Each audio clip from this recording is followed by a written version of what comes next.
7 февраль күнде Башкортостандың беренче президенты, безнең хөрмәтле якташыбыз, акакалыбыз булган Мортаза Рәхимовтың туган авылы Тәвәккәндә хәтер көне узгарылды. Нәкъ ошо көн уга 89 яшь тулган булыр ине. Тәү башлап саралар Урал спорт һауыктыру комплексында башланып китте. Бында йыелган һәвәскәр спортчылар хоккей, эстафета, йөзү, шахмат, армспорт һәм башка төрләр буенча үзара көч сынаштылар. Берничә майдандарга бүленгән уендар барышын йыелган кунактар зур кызыксыну белән күзәтте. Тәвәккәндәр катнашлыгында барган эстафета ярышы бик сәмле барды.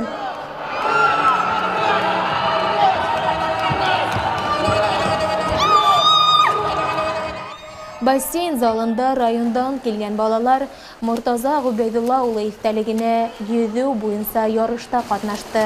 Малайлар һәм кызлар һәр береһе үз дистанциясында беренчелеккә сыгырга тырышты.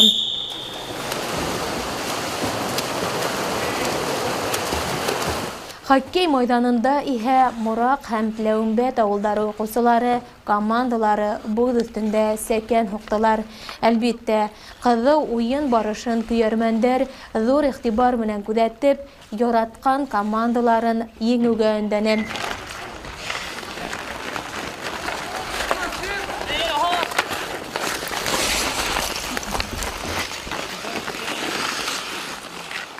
Сакырылган кунактар көн дәвамында Тәвәккән мәктәбендә, балалар баксаһында, авыл китапханаһында булдылар. Әйткәндәй, китапхананың 2нче катында Мортаза Рәхимовка арналган музей мөеше эшләп килә. Бында әдиптең эшенә, шәхси тормышына бәйле төрле кумарткалар хаклана.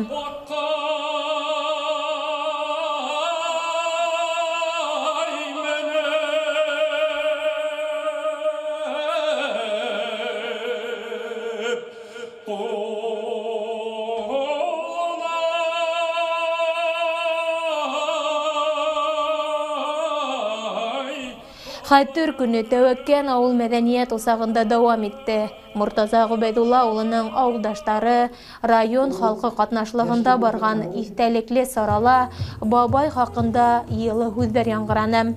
Һәвәскәр һәм район артистлары әзерләгән сагыу сара йыр-моң белән баетылды.